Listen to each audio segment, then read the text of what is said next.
नमस्कार, मेरे चैनल पर आप सभी का स्वागत है। आज प्रस्तुत है मुंशी प्रेमचंद की लिखी हुई कहानी दरोगा जी। प्रेमचंद ने सभी रंगों की कहानियां लिखी हैं। प्रेमचंद का कथा संसार बहुत व्यापक है। इस कहानी में हास्य से भरपूर एक रोचक घटना का वर्णन है।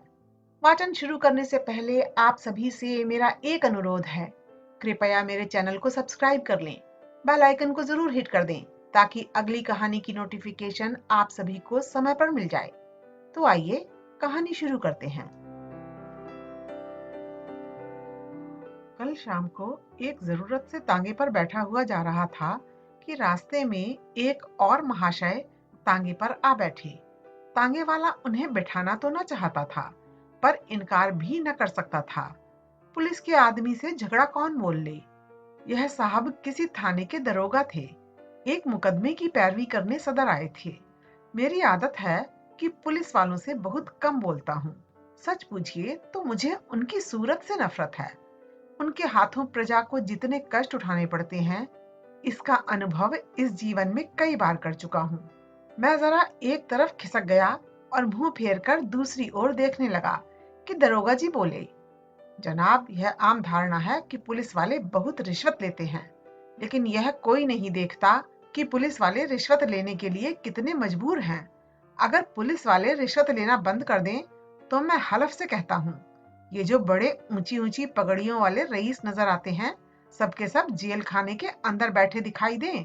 अगर हर एक मामले का चालान करने लगे तो दुनिया पुलिस वालों को और भी बदनाम करे। आपको यकीन न आएगा जनाब, रुपए की थैलियां गले लगाई जाती हैं। हम हजार इनकार करें, पर चारों तरफ से ऐसे दबाव पड़ते हैं कि लाचार होकर लेना ही पड़ता है। मैंने उपहास के भाव से कहा, जो काम रुपए लेकर किया जाता है वही काम बिना रुपए लिए भी तो किया जा सकता है। दरोगा जी हंसकर बोले, वह तो गुनाह बेलज्जत होगा बंदा परवर। पुलिस का आदमी इतना कट्टर देवता नहीं होता, और मेरा ख्याल है कि शायद इंसान भी इतना बेलौस नहीं हो सकता। और सिंगों के लोगों को भी देखता हूँ, मुझे तो कोई देवता न मिलता। मैं अभी इसका कुछ जवाब दे ही रहा था कि एक मियाँ लंबी अचकन पहने, तुर्की टोपी लगाए तांगे के सामने से निकले। दरोगा जी ने उन्हें देखते ही झुककर सलाम किया और शायद मिजाज शरीफ पूछना चाहते थे कि उस भले आदमी ने सलाम का जवाब गालियों से देना शुरू कर दिया। जब तांगा कई कदम आगे निकल आया तो वह एक पत्थर लेकर तांगे के पीछे दौड़ा। तांगे वाले ने घोड़े को तेज किया। उस भले मानुस ने भी कदम तेज किए और पत्थर फेंका। मेरा सिर बाल बाल बच गया। उसने दूसरा पत्थर उठाया, वह हमारे सामने आकर गिरा। तीसरा पत्थर इतनी जोर से आया कि दरोगा जी के घुटने में बड़ी चोट आई, पर इतनी देर में तांगा इतनी दूर निकल आया कि हम पत्थरों की मार से बच सके। हाँ, गालियों की मार अभी तक जारी थी। जब तक वह आदमी आंखों से ओझल न हो गया, हम उसे एक हाथ में पत्थर उठाए गालियां बकते हुए देखते रहे।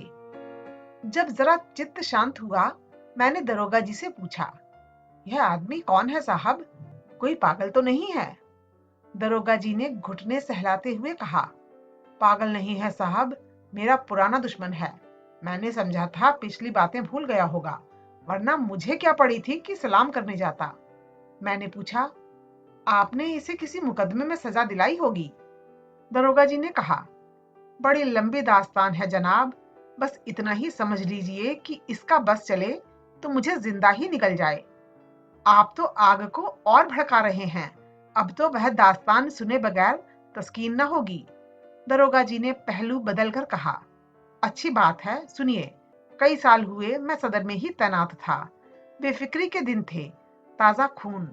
एक माशूक से आंख लड़ गई, आमदरफ्त शुरू हुई। अब भी जब उस हसीना की याद आती है तो आंखों से आंसू निकल आते हैं। बाजारू औरतों में इतनी हया, इतनी वफा, इतनी मुरव्वत मैंने नहीं देखी।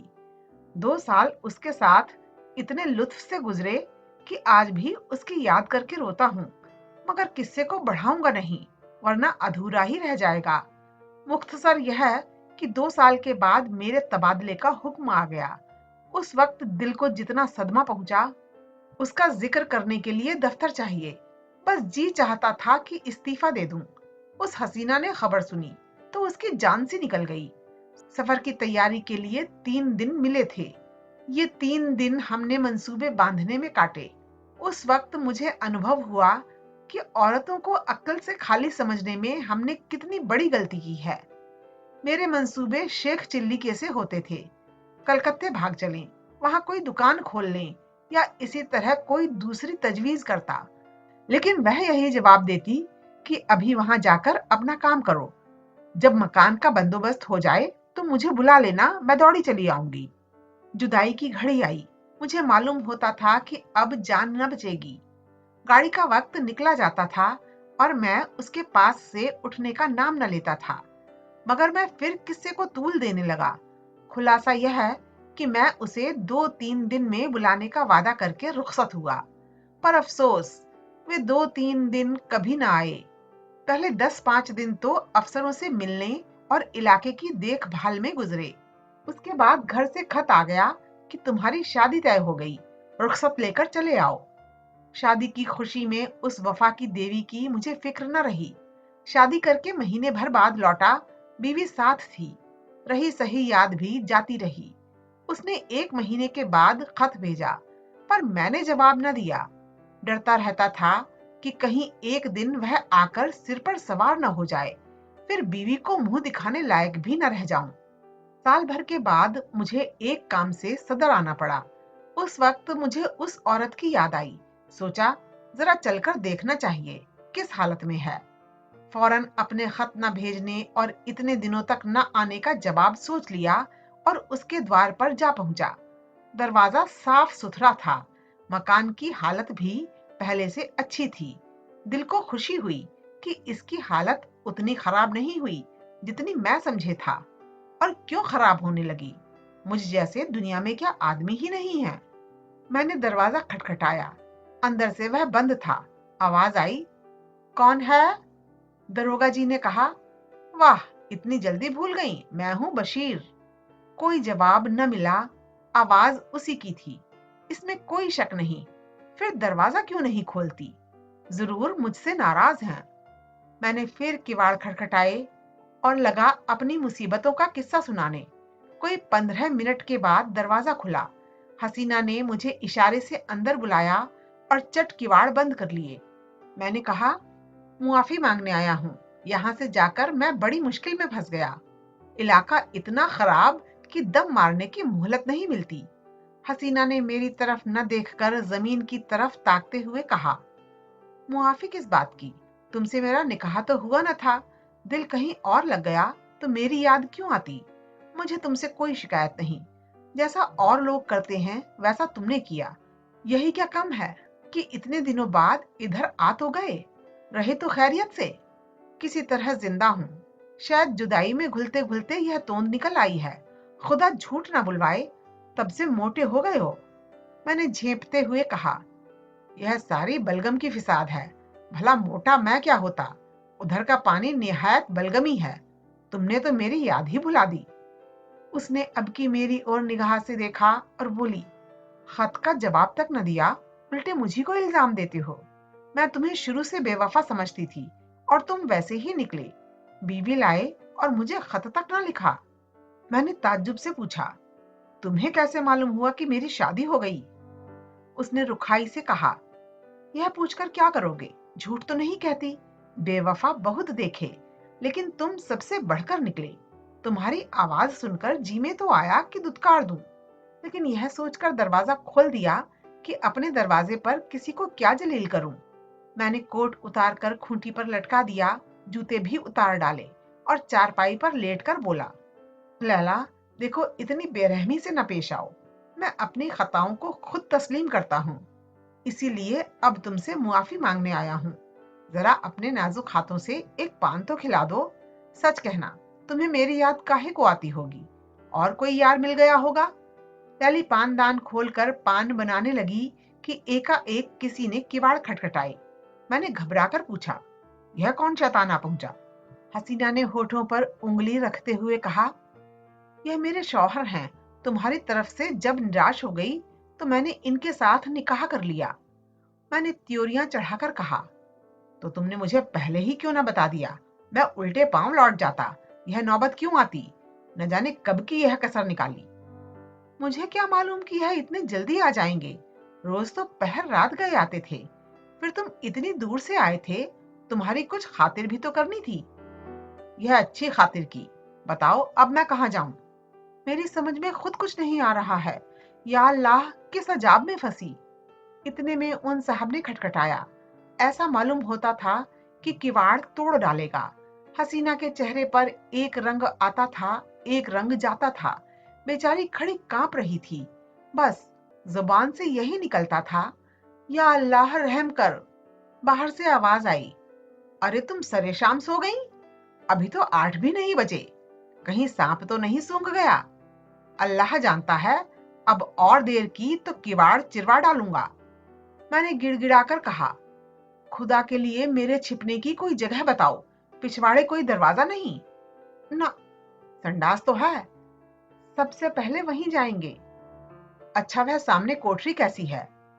हाँ है तो, लेकिन कहीं कोठरी खोलकर देखा तो? क्या बहुत डबल आदमी है? तुम जैसे दो को बगल में दबा लें। तो खोल दो कोठरी। वह ज्यों ही अंदर आएगा, मैं दरवाजा खोलकर निकल भागूंगा। हसीना ने कोठरी खोल दी। मैं अंदर जा घुसा। दरवाजा फिर बंद हो गया। मुझे कोठरी में बंद करके हसीना ने जाकर सदर दरवाजा खोला और बोली, क्यों किवाड़ तोड़े डालते हो? आ तो रही हूं। मैंने कोठरी की किवाड़ों के दराजों से देखा। आदमी क्या, पूरा देव था। अंदर आते ही बोला, तुम सरे शाम से सो गई थी? हाँ, जरा आंख लग गई थी। मुझे तो ऐसा मालूम हो रहा था कि तुम किसी से बातें कर रही थी। वहम की दवा तो लुकमान के पास भी नहीं। मैंने साफ सुना, कोई ना कोई था जरूर। तुमने उसे कहीं छिपा रखा है। इन्हीं बातों पर तुमसे मेरा जी जलता है। सारा घर तो पड़ा है, देख क्यों नहीं लेते? देखूंगा तो मैं जरूर ही, लेकिन तुमसे सीधे सीधे पूछता हूं, बतला दो कौन था?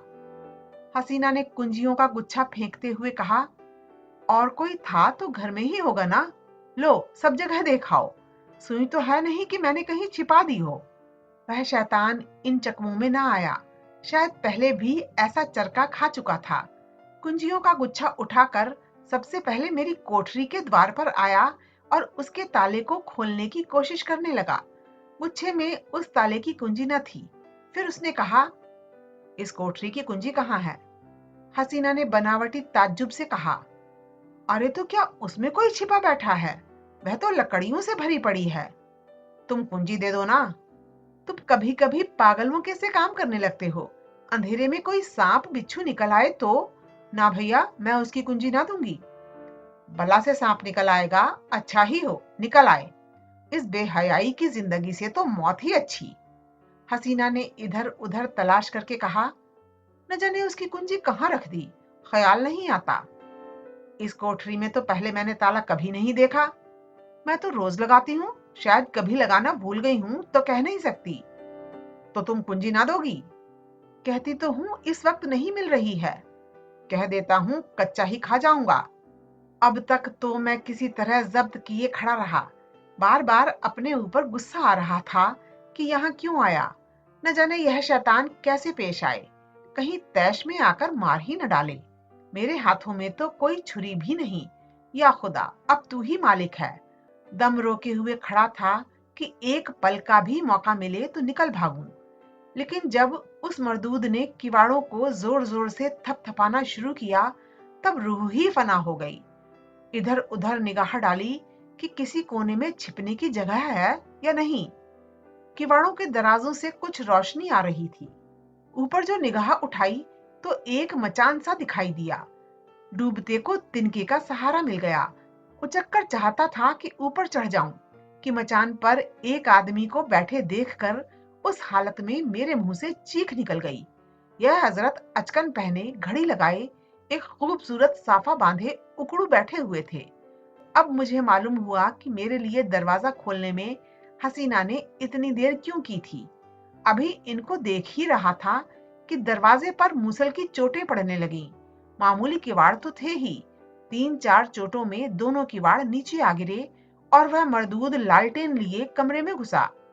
उस वक्त मेरी क्या हालत थी, इसका अंदाजा आप खुद कर सकते हैं। उसने मुझे देखते ही लालटेन रख दी और मेरी गर्दन पकड़कर बोला, अच्छा, आप यहाँ तशरीफ रखते हैं? आइए, आपकी कुछ खातिर करूं। ऐसे मेहमान रोज कहाँ मिलते हैं। यह कहते हुए उसने मेरा एक हाथ पकड़कर इतने जोर से बाहर की तरफ ढकेला कि मैं आंगन में जा गिरा। उस शैतान की आंखों से अंगारे निकल रहे थे। मालूम होता था उसके होंठ मेरा खून चूसने के लिए बढ़े आ रहे हैं। मैं अभी जमीन से उठने भी न पाया था कि वह कसाई एक बड़ा सा तेज छुरा लिए मेरी गर्दन पर आ पहुंचा। मगर जनाब, मैं हूं पुलिस का आदमी। उस वक्त एक चाल सूझ गई। उसने मेरी जान बचा ली, वरना आज आपके साथ तांगे पर न बैठा होता। मैंने हाथ जोड़कर कहा, हुजूर, मैं बिल्कुल बेकसूर हूं। मैं तो मीर साहब के साथ आया था। उसने गरज कर पूछा, कौन मीर साहब? मैंने जी कड़ा करके कहा, वही जो मचान पर बैठे हुए हैं। मैं तो हुजूर का गुलाम ठहरा। जहां हुक्म पाऊंगा उनके साथ जाऊंगा। इसमें मेरी क्या खता है? अच्छा, तो कोई मीर साहब मचान पर भी तशरीफ रखते हैं? उसने मेरा हाथ पकड़ लिया और कोठरी में जाकर मचान पर देखा। वह हजरत सिमटे सिमटाए भीगी बिल्ली बने बैठे थे। चेहरा ऐसा पीला पड़ गया था, गोया बदन में जान ही नहीं। उसने उनका हाथ पकड़कर एक झटका दिया तो वे धम्म से नीचे आ गिरे। उनका ठाठ देखकर अब इसमें कोई शुबह न रहा कि वह मेरे मालिक हैं। उनकी सूरत देखकर उस वक्त तरस के साथ हंसी आती थी। जी, मेरा मकान, यह आदमी झूठा है। यह मेरा नौकर नहीं है। तू यहाँ करने क्या आया था? मुझे यही बदमाश मेरी तरफ देखकर धोखा देकर लाया था। यह क्यों नहीं कहता कि मजे उड़ाने आया था? दूसरों पर इल्जाम रखकर अपनी जान बचाना चाहता है। सुअर, ले, तू भी क्या समझेगा कि किसके पाले पड़ा था। यह कहकर उसने उसी तेज छुरे से उन साहब की नाक काट ली। मैं मौका पाकर बेतहाशा भागा, लेकिन हाय हाय की आवाज मेरे कानों में आ रही थी। इसके बाद उन दोनों में कैसी छनी, हसीना के सिर पर क्या आफत आई, इसकी मुझे कुछ खबर नहीं। मैं तब से 20 बार सदर आ चुका हूँ, पर उधर भूल कर भी नहीं गया। यह पत्थर फेंकने वाले हजरत वही हैं जिनकी नाक कटी थी। आज न जाने कहां से दिखाई पड़ गए और मेरी शामत आई कि उन्हें सलाम कर बैठा। आपने उनकी नाक की तरफ शायद ख्याल नहीं किया। मुझे अब ख्याल आया कि उस आदमी की नाक कुछ चिपटी थी। बोला, हाँ, नाक कुछ चिपटी तो थी, मगर आपने उस गरीब को बुरा चरका दिया। और करता भी क्या, जरूर दबा देता, मगर चोर का दिल आधा होता है। उस वक्त अपनी अपनी पड़ी थी कि मुकाबला करने की सूझती। कहीं उस रमझल्ले में धर लिया जाता तो आबरू अलग जाती और नौकरी से अलग हाथ धोता। मगर अब इस आदमी से होशियार रहना पड़ेगा। इतने में चौक आ गया और हम दोनों ने अपनी अपनी राह ली। अभी आप सुन रहे थे मुंशी प्रेमचंद की लिखी कहानी मेरी यानी अर्चना की जुबानी। आपको उनकी यह कहानी कैसी लगी? कृपया कमेंट करके बताएं। अच्छी लगी तो लाइक करें, शेयर करें और यह भी बताएं कि मुंशी प्रेमचंद की अन्य कौन सी रचनाएं आप सुनना चाहते हैं। आपसे फिर मुलाकात होगी किसी नई कहानी के साथ। तब तक के लिए धन्यवाद।